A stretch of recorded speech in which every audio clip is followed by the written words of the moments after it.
Fala, colega! Como é que você tá? Imagine que você está fazendo uma prova de múltipla escolha e em uma determinada questão aparece o seguinte enunciado e as seguintes opções. Qual o valor aproximado de π? Opção A, 1,14 ou opção B, 1,618. Bom, se você respondeu a opção A, eu lamento te dizer, mas você errou. Porque apesar dessa palavra poder ser lida como π, na verdade a gente está falando do φ. Sim, tem um φ, que é justamente considerado como o número de ouro, ou o número divino. Mas por que esse número é tão importante assim a ponto de ser considerado divino, você me pergunta? Bem, digamos que se você clicou propositalmente nesse vídeo e não simplesmente foi jogado nele por uma sequência de vídeos aleatórios passando no YouTube, você já deve saber aonde eu quero chegar. Basicamente, esse é um número que representa a constante utilizada na proporção áurea. Proporção essa que pode ser visualizada em vários elementos da natureza e não necessariamente apenas em elementos construídos pelo ser humano. Porém, antes da gente começar a explicação propriamente dita da proporção áurea, eu acho interessante a gente viajar para o passado para poder entender mais sobre a história da proporção áurea. Mas tudo isso só vai acontecer depois dessa vinheta. Para aí.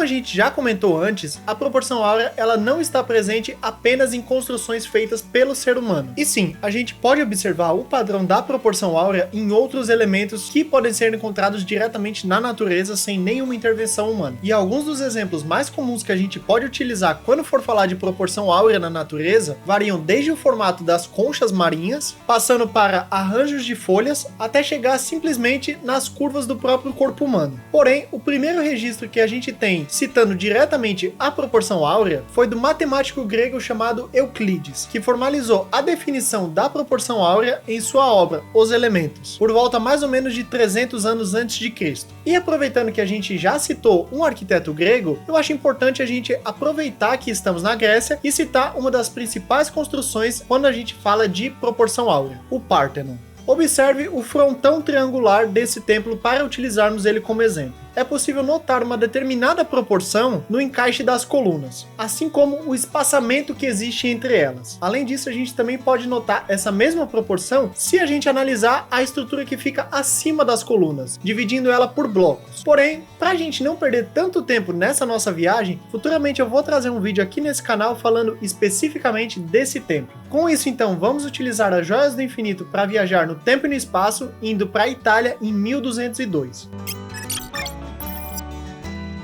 Leonardo Fibonacci foi um matemático italiano nascido no ano de 1170 e ele veio a falecer no ano de 1250. Porém, foi no ano de 1202 onde o primeiro grande matemático europeu da Idade Média, que foi como ele ficou conhecido nessa época, publicou o seu trabalho mais conhecido, a sequência de Fibonacci. Essa sequência foi descrita no livro de Ábaco e inicialmente ela foi descrita como uma fórmula para descrever o crescimento de uma população de coelhos. Sim, coelhos. A princípio, quando a gente observa essa fórmula em um primeiro momento, ela pode assustar um pouco. Mas calma, não precisa se assustar e pular essa parte do vídeo. Eu prometo que vai ser rápido. Em resumo, imagine uma sequência de números iniciadas por 0 e 1, onde o seu resultado sempre será a soma dos dois anteriores. Por exemplo, 0 mais 1 será igual a 1. Esse já é o primeiro resultado que vai participar dessa sequência de Fibonacci. Já o segundo será a soma dos dois últimos, justamente 1 mais 1, sendo igual a 2. E assim a gente continua somando tanto o resultado da última conta, quanto o número anterior. Tudo isso várias e várias vezes. E sim, esse resultado basicamente é a sequência de Fibonacci, que é composta justamente por uma infinidade de números. E, por incrível que pareça, toda vez que a gente soma um novo valor, chega em um novo resultado, se a gente pegar esse resultado e dividir pelo número anterior, o resultado vai estar cada vez mais perto de 1,618, que é justamente a resposta daquela pergunta do início do vídeo que eu fiz, no valor de φ.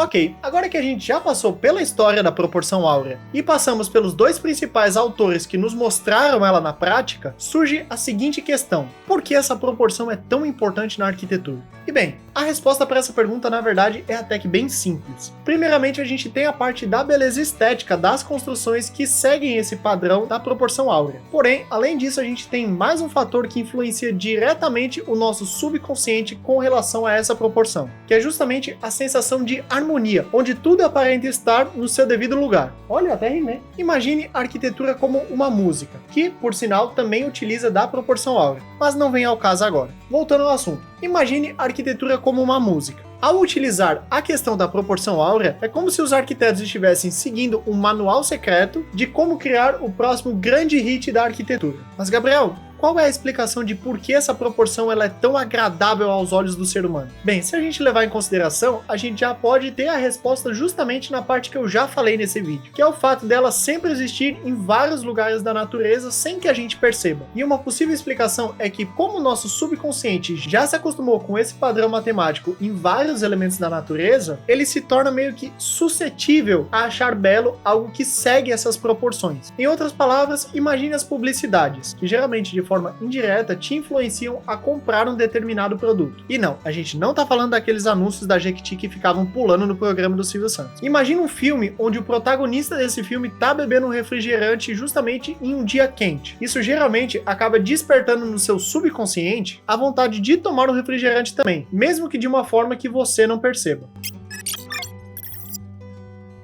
Ok, até agora a gente já entendeu sobre a história da proporção áurea, já entendemos sobre as principais personalidades que influenciaram a proporção áurea a ser que ela é hoje, e também a gente já aprendeu sobre como ela funciona no nosso subconsciente. Mas agora, voltando para a arquitetura, como exatamente a gente vai utilizar essa proporção nos nossos projetos? Bem, para isso, uma das maneiras mais fáceis que a gente tem de utilizar a proporção áurea nos nossos projetos é justamente seguindo a sequência do Fibonacci, onde basicamente a gente vai utilizar os números reais daquela sequência de Fibonacci, ou a gente pode utilizar as variações dele. Mas como assim variações dele? Calma, os números que a gente vai utilizar na verdade ainda vão ser os mesmos, só que utilizados de uma forma diferente. Vamos imaginar a seguinte situação: você tem uma reta de 10 metros e dentro dela você precisa aplicar a proporção áurea. Porém, se a gente for utilizar o início da sequência de Fibonacci nesse caso, a gente vai acabar passando do valor total, que nesse caso é 10, já que os primeiros números dessa sequência que mais se aproximam do valor de 10 são 5 e 8. Mas se você utilizar o 3 e o 5, você ainda vai ter um espaço de 2 metros sobrando para chegar no total, que é 10. E é justamente nessa hora que entram os similares da sequência de Fibonacci que eu comentei. Já que se você continuar fazendo a sequência de Fibonacci, quando você tiver a conta de número 15 e 16, você vai chegar nos números 377 e 610. E aí, nesse caso, você pode simplesmente colocar uma vírgula e transformar o 377 em 3,77 metros e o 610 em 6,10 metros. E se você somar os dois, vai ter um valor aproximado de 9,87 metros. E além de tudo, ele também já está bem mais próximo do valor da proporção áurea, que é 1,618. Eu até ia colocar nesse vídeo como calcular o valor exato, mas para o vídeo não ficar muito longo e muito entediante, já que muita gente ia pular essa parte,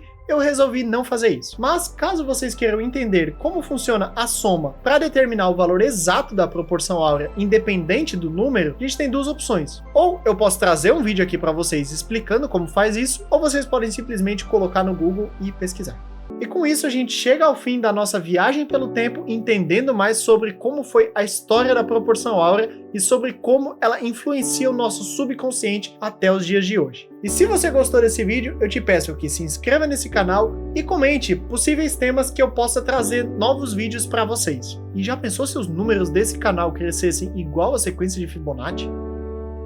Seria incrível.